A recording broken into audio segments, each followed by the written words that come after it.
So tell me, what are people saying in the coaching or evaluation or any community whatsoever about the Michigan win over Ohio State? I knew we were going to get to this at some point. What's the sense in the 48 hours since the Michigan W? There's a lot of people who have had to eat crow because they had written off Jim Harbaugh. Yep. They either forgot what he did at Stanford and the Niners, or they just thought he had kind of lost his way, right? And I think he deserves credit for this first and foremost. He reshuffled his staff. Josh Gaddis, really young offensive coordinator, has done a really good job. Mike McDonald, who almost nobody heard of before when he was on John's staff as an assistant with the Ravens, has been a fantastic addition, right? And so those are young guys who have played well. I think the thing that impressed me the most was watching the game. We have Charles Woodson on our show at Fox, talking about, like, I think people felt like this needed to be Villanova against Georgetown because, Ohio State's offense is unbeatable and everything. And it didn't need to be Villanova, Georgetown, where they had to play a perfect game, right? We saw McNamara throw the pick. I'm sure you were wincing on your couch when you saw that. Yes. Got momentum, it goes away. And the reality was they were the more physical team. This felt in a lot of ways like what Jim Harbaugh did to people when he was at Stanford. He ran it down their throats. Yes. I thought Gaddis did a really good job. He implemented a bunch of stuff that his buddy Joe Moorhead, the offense coordinator at Oregon, did when they whipped Ohio State and Columbus in September. They exploited a lot of issues on the defensive side of the ball, where, quite honestly, Ohio State is very shaky. The other thing that I think was, really impressive, not just Aiden Hutchinson, but both defensive ends really got after them. Jabo, yeah. And Jabo, by the way, I don't know if anybody talked about it, but he did the LeBron silencer thing. And we also know the team that LeBron roots for. It was really fantastic. Everything from beginning to end. And you're right.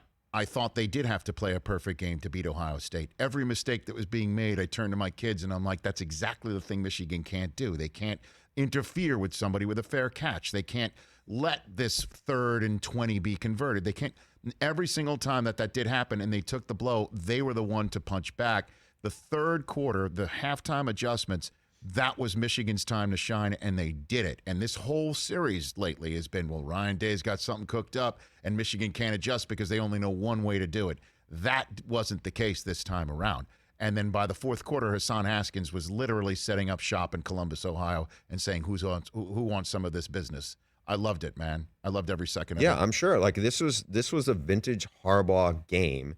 And I think it was a reminder, hey, right. Michigan has the best defensive player in the game, by the way. Aiden Hutchinson. That's not been that case in a long time. Correct. And what I thought was very cool, and I remember seeing this, Josh Ross, who's the linebacker there, is a good player. And you have guys, obviously Aiden Hutchinson, legacy guy, his both parents went there. I was at the school. I mean, I don't remember his dad. But talking to Josh Ross in the summer, you could feel the passion and almost the embarrassment of how it looked last year.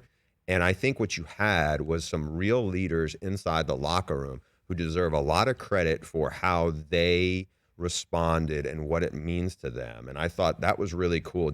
I would have loved to, like, the stuff I talked to Josh Ross about in the summer really kind of came back to me seeing how they played. And I thought that was a really, it's a really cool thing for the Big Ten to see how Michigan, I don't want to say Michigan's going to win a national title. I mean, they can't afford to stub their toe this weekend. That's correct. Come down. But I just thought a lot of stuff must have come out of people emotionally this weekend on that scene. And, just to see, I mean, just from watching it from the studio, snowfall, you saw the energy of it. I mean, that was a pretty magical day in Ann Arbor. Well, I mean, Iowa's got some maize and blue pelts on the wall from years past trying to, ruining Michigan national title hopes. I mean, everyone just Google the name Chuck Long if you want. So obviously every Michigan fan, including myself, who is truly, high-stepping right now, in a couple of days, we'll just have to take a beat and see what happens this Saturday. Hey, you watched all the way to the end. Thanks for that. Watch more right here.